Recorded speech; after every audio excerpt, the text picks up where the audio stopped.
Hey, what up, guys? Coming to you with the what's next on the current once again, WBC Super-Welterweight champion Jermell Charlo, who returned and fought in the main event of a Fox card on Saturday, December 21st, when he challenged and defeated Tony Harrison in a much-anticipated rematch to regain the WBC Super-Welterweight title. They had fought in December of 2018. The first time, it was a very close fight. It went to the scorecards.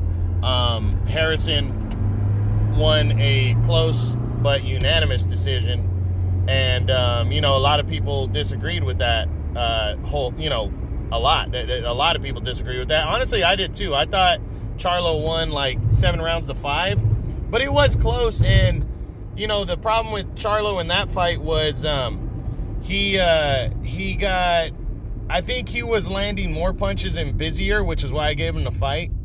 But Harrison absolutely landed the better shots in that fight. And you know what? Some judges are going to call fights sometimes based on who's landing the better shots as opposed to who's landing more or who's busier. So Harrison was landing the better shots in that fight, and I believe that's what won him the fight. But these two guys were supposed to fight again in June. Harrison had to pull out with an injury that only made their rivalry even worse. They don't like each other, but they respect each other now. But yeah, it was an 11th round knockout win for Charlo, who was actually ahead on the cards, but it was a close fight again. I mean, this is a very, very good fight. I'd say this is fight of the year. It is a fight of the year candidate, and these guys went toe to toe. It was absolutely fantastic, and it was just a good knockout. They traded left hooks when he caught Harrison, and the biggest problem was Harrison couldn't hurt Charlo where Charlo did hurt Harrison. So put him down twice in that round, and then poured it on, and the ref stopped the fight. So now the big question is, what's next for Jermell Charlo, the WBC Super Welterweight champion? Well, he has not announced what he's doing next yet. So but I believe he was the mandatory in the rematch. He was the #1 contender. This was a mandatory rematch. So I believe he's in the optional defense mode right now. I think he can do what he wants next. So let's run through the top 10 and see what we're doing. Now, I currently have Charlo tied for 3rd right now. So just to let you know that, let's take a look at the guys ahead of him. We start with #1, Julian J-Rock Williams, the unified IBF and WBA super champion. So this fight, I'm not sure if it can happen next without J-Rock vacating the belt. The reason I say that is J-Rock is taking an optional defense in January against Jason Rosario, I think the guy's name is. And after that, he's probably going to be in mandatory mode of one or both his belts. Now, his IBF mandatory is some guy that nobody knows. And then his WBA mandatory, if they force him to make it, it's Jarrett Hurd in a rematch. Now, Hurd had mandatory rematch clause, but it had to be immediate, so you had to take it next. Hurd has decided not to. He canceled out of that fight. So now Hurd has made it clear that it's up to Williams if he wants to face Jarrett Hurd again. Tell you the truth, I think Williams would prefer to face Charlo, considering it's unifying belts, 1, and Charlo's brother knocked Williams out. So I think he'd prefer that over a rematch with Hurd. So I think it's possible that these two guys could lock up next for sure. Of course, Williams has to beat Rosario in January, which he should.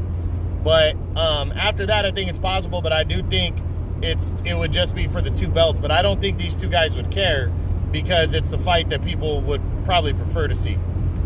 Now, J-Rock versus Jermell Charlo versus Jarrett Hurd next. Is that possible? I think it could happen, but I think Jermell is going to stay away from Hurd because he has other options that could possibly be better options. So I think he's going to stay away from Hurd, but I do think it could be possible. These guys are both promoted by the PBC. Next, but I'm going to lean towards the no. Next is WBA regular champion Erislandy Lara. Now, if the WBA were to mandate J-Rock to face Hurd next, and Hurd decided that rematch, I wouldn't completely rule it out that Charlo is riding a lot of confidence right now. I think he could fight Lara. Lara fought to a draw against Castaño. He barely lost a close decision, but he did lose to Hurd back in 2018. I think, Charlo might look at Lara as being old and that I can beat this guy. So, and he's got a secondary world title, so why not try to unify belts? It only gets him a step closer to unifying all the belts. I think this one is possible. I do. So, but does Charlo want it? Charlo would have to want this fight, and I think he might. I just think he might go for it, so we'll see. Number 5 is Brian Castaño, former WBA champion.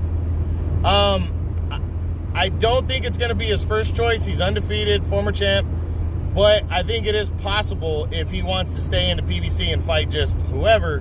But Castaño is in line to fight for the vacant... Oh, shit. Castaño's in line to fight for the vacant vacant WBO title next.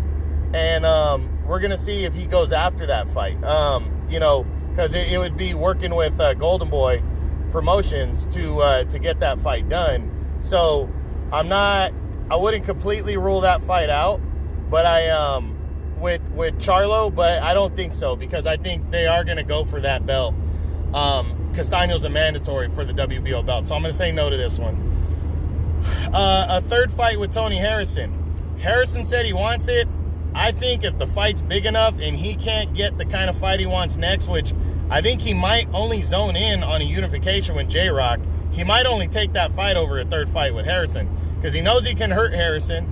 He knows he can knock him out now, and why not do it a third time? I mean, and now that they built up so much hype heading into the second fight, I think people would definitely be down for a third fight. So I do think a third fight is possible next between Charlo and Harrison. So yeah. Number 7 is the WBO champion Patrick Teixeira. I don't see this one. Teixeira's in mandatory mode against likely against Brian Castaño next. I think they're going to try to bring Castaño over to DAZN to have that fight. And then, I don't see DAZN working for an optional unification bout with the PBC, because Charlo's the A side, and they would have to send Teixeira over to face Charlo, for that belt. So I don't think that this one, we're going to see this fight. Again, I think Teixeira's in mandatory defense mode no matter who he faces. So that's what's going on there. Next at number 8 is, sorry guys, drawing a blank, Erickson Lubin, which would be a rematch from their fight back in, I believe it was 2016 or 17, when Charlo defended the belt against Lubin, and it was a really good fight between the two. The guys went toe-to-toe. It wasn't a really good fight. It was a great knockout for Charlo. Lubin wants the rematch badly, but you know what?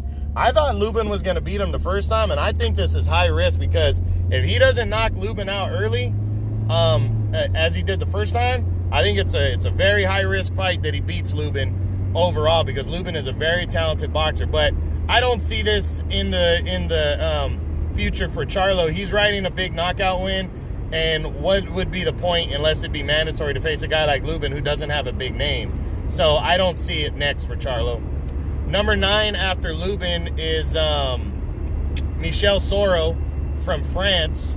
I don't see this fight either taking place. I just don't see him taking on a guy like Soro. Soro's also in line for one of the WBA belts, so I doubt it. He's not a big enough name. And then finally is Terrell Gausha, former world title challenger. He should have got the decision over Austin Trout back in May. He got robbed. He had to bail out of it was scored a draw. He had to bail out of the fight with Erickson Lubin due to injury. Right now he doesn't have nothing. I wouldn't be surprised if Charlo took this just to stay busy, but he's got options to where he shouldn't have to stay busy. That's the whole point. So I don't see him being in stay busy mode because he has options. So we'll see what Charlo decides to do. But yeah, I don't think if he has an optional defense truly and does not have to make a mandatory, which I don't believe he does, he has good options next, and I think Charlo's going to go after one of those options. I think Tony Harrison is either a third fight, or even J-Rock are his two preferences. I think Erislandy Lara would be after that, or Jarrett Hurd. But I for some reason I don't see him fighting Hurd. But and then there's also Terrell Gaucher. The PBC has 154 shut down, so Charlo does have some good options.